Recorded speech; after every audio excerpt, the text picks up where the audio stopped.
Reality Team TV. We're back. We're back. We're back. We've got the lovely Sophie Sinclair onto the red chair. You know, Sophie, she's a multidisciplinary creative. She's a workshop facilitator. And she's also a founder of Wisdom Sync. Plus plenty more things that we're going to get into. You know, I think this is one of them conversations that's been way overdue. And, you know, we're glad that we finally got Sophie on the red chair to have this beautiful conversation. Darling, how are you today?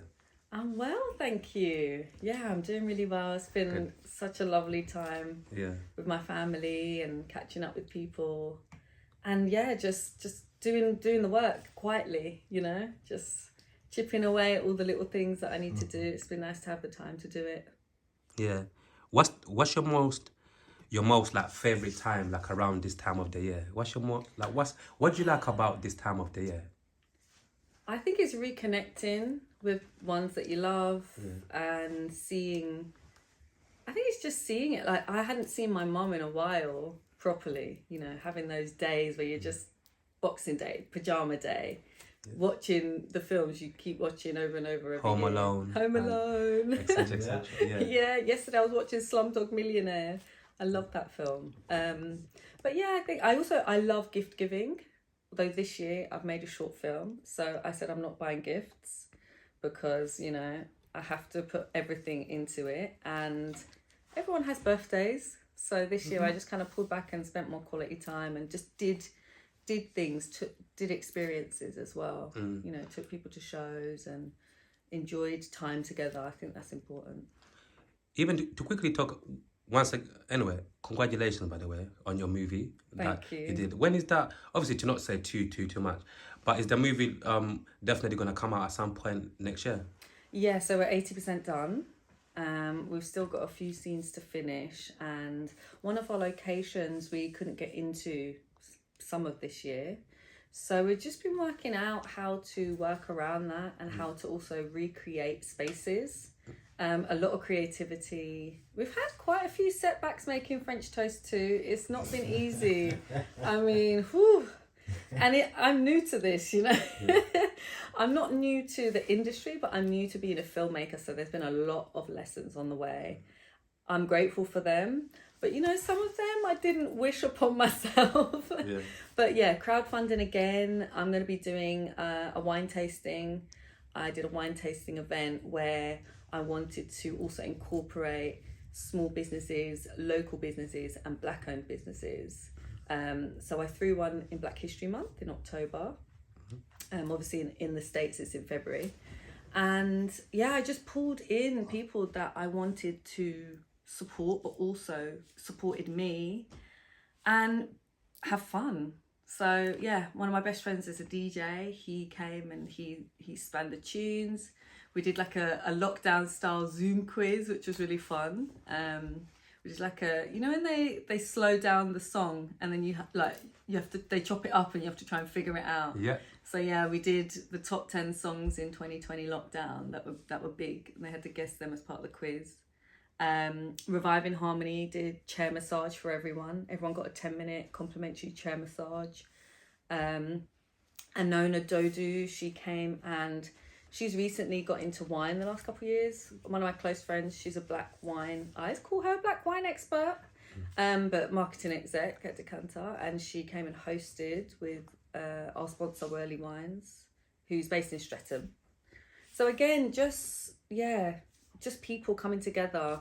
I also had alcohol infused cakes, which was nuts because she made French toast flavoured whiskey infused cheesecake. Yeah, amaretto cupcakes, chocolate and orange gin cupcakes. So yeah, Drunken Cakes came and did that, and it was incredible. Is Drunken Cakes like a business? Yeah, women-owned, black-owned business. Okay. Yeah. Also, I want to go back to what you said about you know, you also arranged like wine tasting. Is this the first time you've ever done anything like that before? Yeah. I am a person that I'm a connector. I love getting people together. Yeah. Years ago in my friendship group, I used to get everyone to just come and meet up a few times a year and just have a dinner. You know, you might not see each other at someone's birthday, or you just get all your people together to just eat and talk and break bread. It's such a beautiful thing.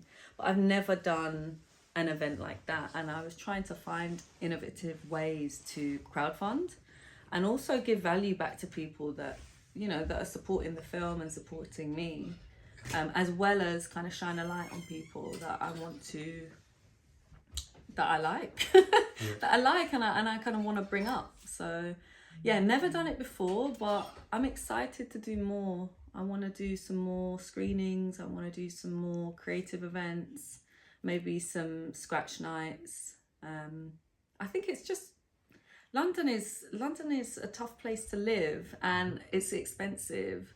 And I kind of think there's so much talent here as well. So if we can create little pockets of joy, little pockets of creative events that people can come and help out a good cause, support someone's dream, but also, I think also kind of see creatives do their thing.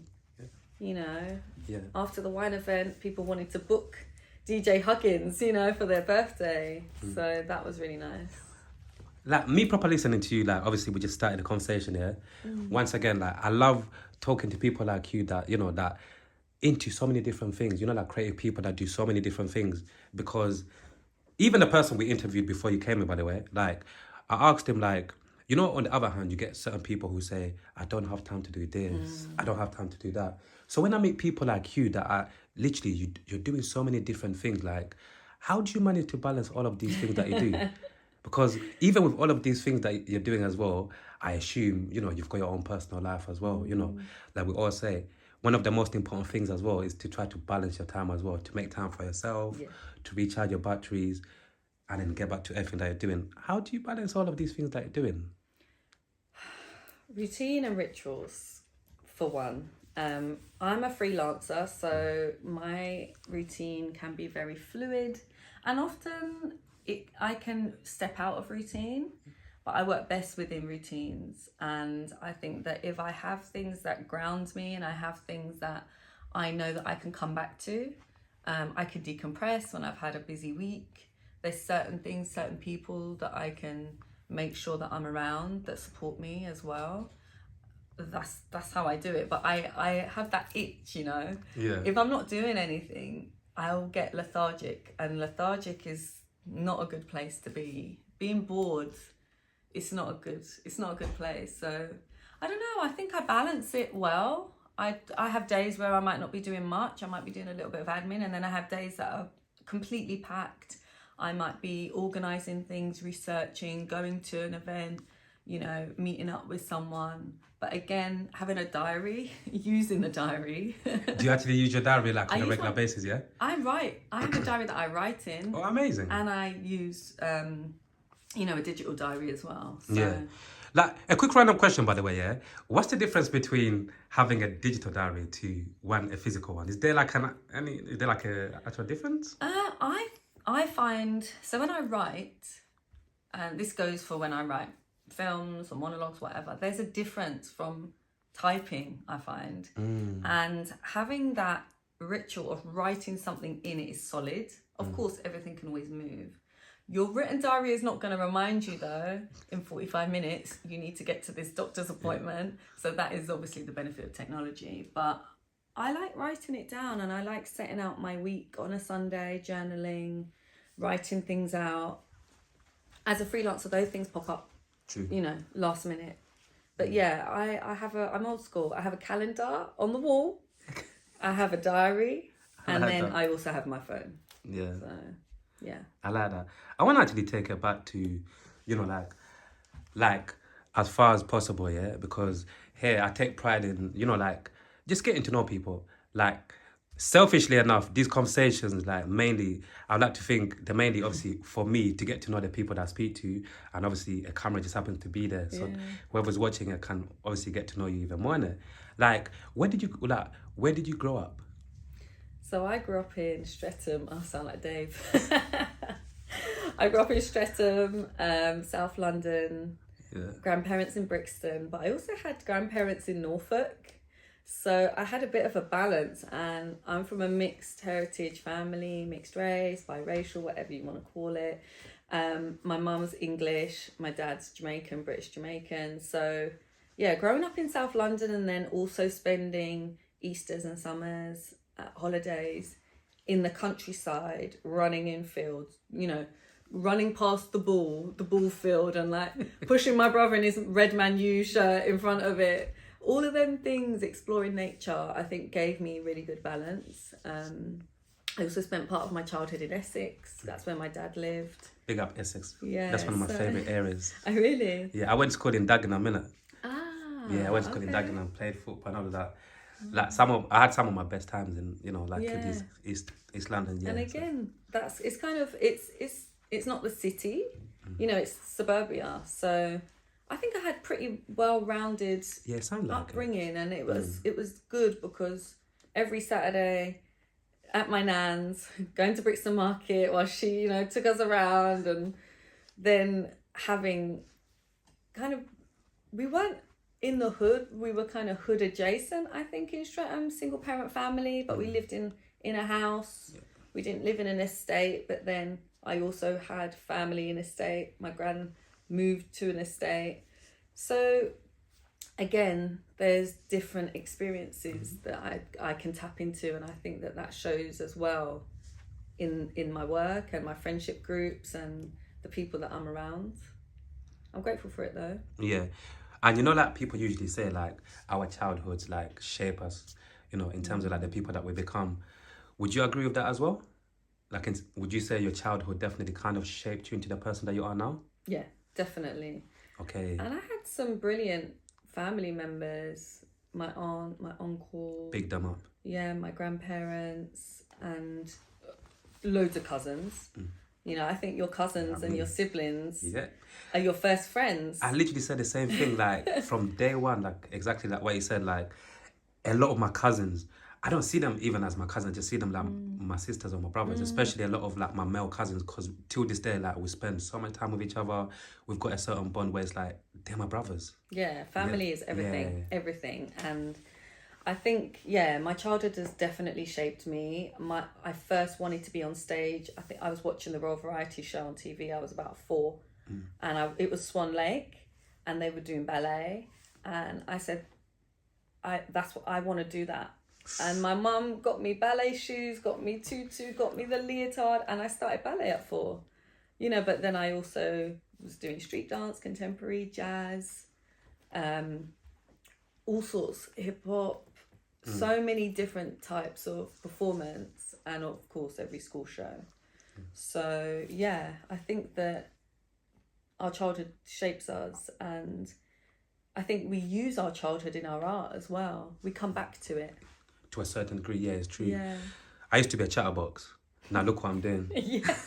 Well, I always said that I wanted to be a teacher, or I wanted to be on stage, and I teach, I educate, and I'm on stage and screen, you know? It's like everything all going, like you said, everything going all around like full circle, innit? Even when I touch on like teaching, like, you know, like talk to us about your teaching journey. Like, what type of teacher are you? What kind of teacher are you? I think I fell into teaching. You just fell into it? I mean, I didn't plan to teach. Yeah. I've always been a teacher. I've always been, as we talk about the cousins, the eldest cousin, the one at 5, you got a baby on your hip, you're telling this one no, you're educating that one, you're reading a book with them. By default. Yeah, always absolutely love children, have an affinity with them. I can tap into young people. And when I think I was at university and I graduated, and then I was in a play at the Hackney Empire by Angie Lamar. That was my first role, and I got it at the end of my first year at uni. My drama tutor, Roy Lee, called me back and said, we got some students, they are auditioning for drama school. Now, I didn't get into drama school. I was at RADA part-time when I was at college doing performing arts. I was in the RADA Youth Theatre. And then I auditioned, and they told me to go and get some life experience. So I said, well, I'm not waiting a year. I'm going to go to uni and do it instead. And I went, did a little bit of workshops, drama workshops with them. And then I came back and I gave talks and I did more workshops with the drama students. And the college then offered me a position to teach drama once a week to any students in the college, to almost introduce them to it. And then from there, I loved it. I loved it. And I found that I could do workshops and drama workshops alongside my acting. You know, the industry is tumultuous. You're not always in work.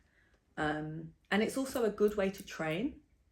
Because if you're looking at scripts for people to study, if you're doing script analysis, now I'll do, you know, self-tape audition training with them.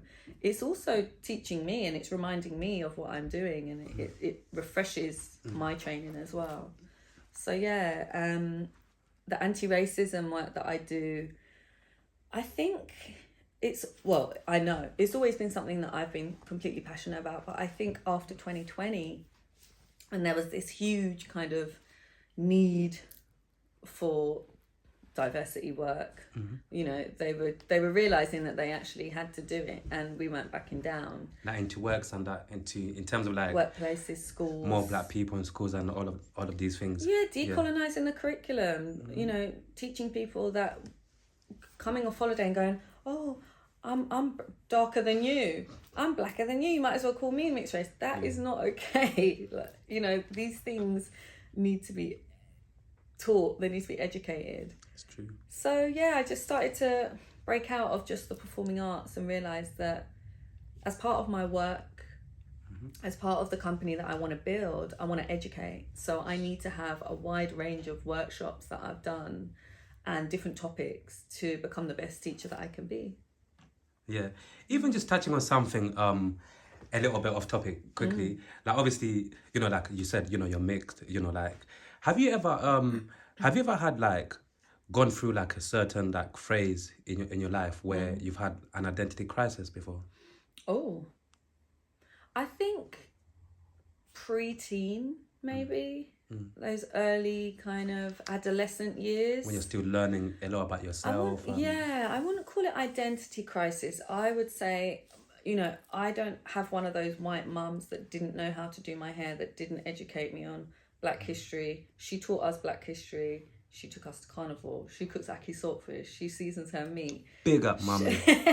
Big her up. I love that, mum. I love that stuff. Well, she was around my dad's family from a young age, and she didn't. It wasn't a tokenistic thing having us. You know, she taught us that we're going to be seen in the world. Before anything, we're going to be seen as our skin colour. And she knew that she was raising Black mixed children, you know, a Black son, not necessarily a mixed son. People aren't always going to see my brother that way. Yeah, true. But I think my hair was a tough thing. My mum, when your mum stops doing your hair and your mum does your hair good, greases it, blow dries it, styles it, treats it, everything, and then you're left, you know, you have to do it.